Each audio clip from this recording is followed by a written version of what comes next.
Halo guys, balik lagi sama gue Muhammad Takwa. Jadi di video ini gue bakal cerita ke kalian sebenarnya apa aja sih yang bisa kalian lakuin kalau misalkan kalian tuh bisa dapat kesempatan buat kuliah di Jepang guys. Oke, jangan lupa like, share, subscribe, and ayo masuk ke videonya. Let's go! Oke guys, jadi sebagai orang yang pernah kuliah S1 dan S2 di Jepang gitu ya, sebenarnya sih kalau gue dengar-dengar dari cerita orang-orang yang kuliahnya dulu di Indonesia, misalkan di UI, di ITB, di UGM, mungkin kalau secara keseluruhan itu sebenarnya ya mirip-mirip aja guys dalam segi kegiatan ya. Jadi misalkan nih ada 3 poin yang pengen gue bawa nih. Yang pertama paling ya ikut UKM, habis itu masuk ke grup atau ke perkumpulan mahasiswa. Terus yang kedua ya paling jalan-jalan atau healing. Terus yang ketiga itu paling ada ya jelas sama networking sama bikin koneksi sama orang-orang lain guys.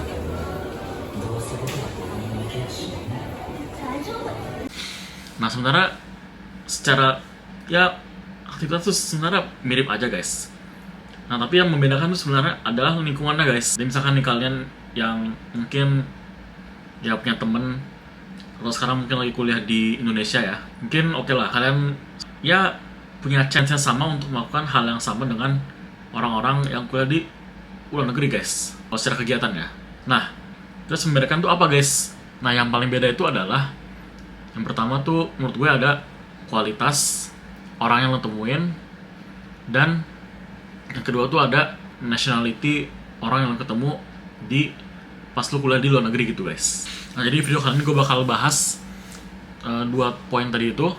Jadi yang pertama itu kualitas orang yang ketemu tuh kayak gimana gitu guys. Nah jadi itu sebenarnya kalau lu ketemu orang, misalkan nih lu kuliah di Jepang gitu ya, dan lu tuh mungkin jurusan mesin gitu kan guys. Nah kalau misalkan kalian tuh masuk kuliah terus belajar di ruangan, oke lah jelas mungkin kalian ketemunya tuh sama orang-orang yang ya yang sama-sama aja gitu loh guys. Ya misalkan cuma masuk ke ruang kelas belajar, keluar masuk ke perpus, habis itu kalian ya belajar lagi di rumah, dan itu rutin kayak di kampus, terus di rumah di perpus, kampus rumah perpus, kampus rumah perpus. Nah misalnya kayak gitu kan gak mungkin lah ya kita bakal ketemu sama orang yang pemikiran beda dengan kita gitu guys. Makanya tuh kalau menurut gue sih ya, orang yang tuh punya rutin tuh sebenarnya bagus ya, dalam artian kayak oh misalkan kita udah punya sistem buat belajar atau punya kehidupan yang teratur, oke lah itu bagus.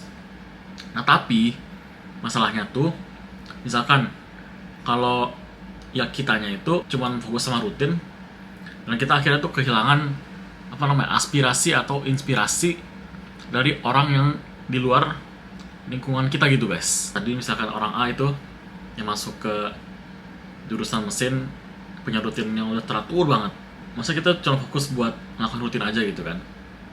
Jadi kita nggak bisa mungkin ketemu orang yang misalnya bisa ketemu content creator yang terkenal mungkin di Jepang atau di Indonesia gitu kan, atau mungkin kita nggak bisa ketemu investor terkenal di Tokyo karena mungkin kita kampusnya jauh di Hiroshima, dan kita nggak mencoba untuk cari jalan buat kita tuh explore gitu kan. Itu kan yang jadi masalah ke depannya.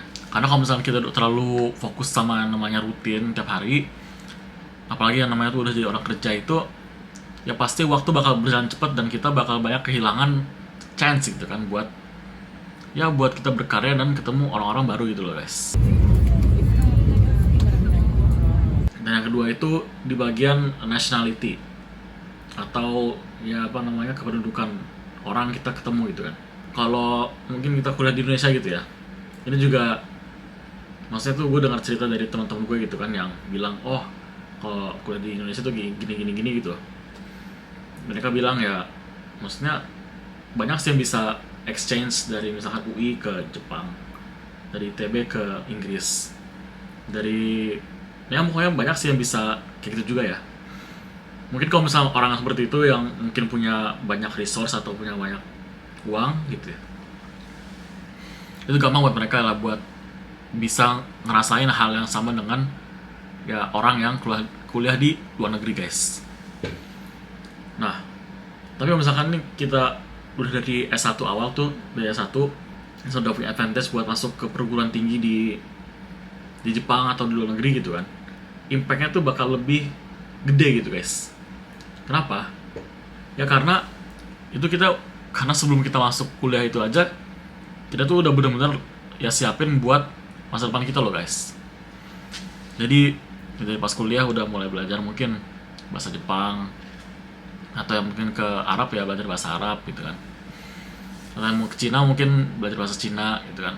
Jadi ya masing-masing itulah udah punya goal, terus mereka tuh langsung ya udah gitu pas SMA fokus buat masuk ke perguruan tinggi. Jadi pas udah masuk ke SMA kelas 3 gitu, itu udah nggak bingung lagi mau gue mau ngapain, gue mau kemana gitu, udah nggak ada lagi gitu.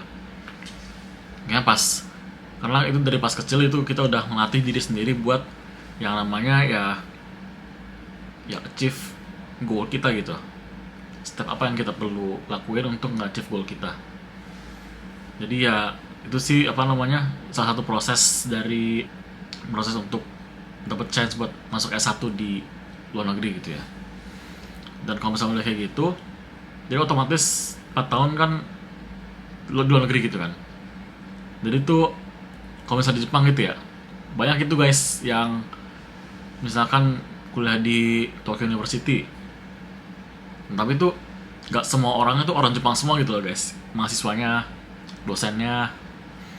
Nah pasti ada orang luar negeri lain yang dari negara lain tuh yang mungkin lebih pintar daripada kita, lebih berresource, lebih banyak koneksi daripada kita, dan mereka tuh kuliah di Tokyo University gitu guys.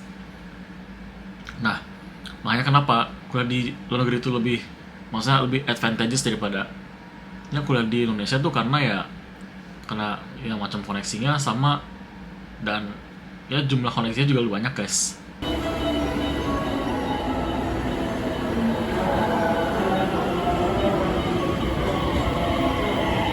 Jadi itu salah satu cerita dari gue tentang keunggulan atau kelebihan orang yang keunggulan dan kelebihan orang bisa kuliah di luar negeri, sama ya bisa ngapain aja sih sama selama kuliah di Jepang gitu loh.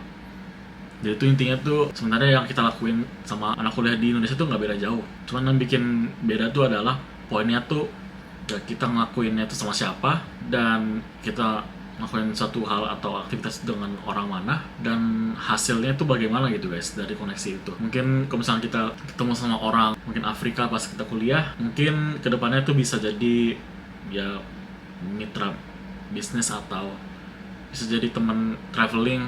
Atau misalnya kita kuliah di Arab, mungkin kita bisa umroh tiap minggu atau tiap bulan tanpa harus keluar banyak uang gitu kan, atau malah jadi kenal banyak orang Indonesia yang di Arab juga gitu kan. Jadi itu semuanya win-win gitu loh guys. Jadi apa namanya ya, kalau misalkan kalian punya kesempatan buat ke negeri atau bisa dapat beasiswa, itu bisa langsung membuka jalan atau misalnya tuh path buat menuju yang lebih luas gitu lah daripada di Indonesia gitu guys. Jadi kalau misalkan kalian mau tahu lebih tentang kuliah di Jepang, kerja di Jepang, tinggal di Jepang, ayo komen di bawah guys, nanti gue bikin videonya ya. Jangan lupa like, share, subscribe, and see you in the next video.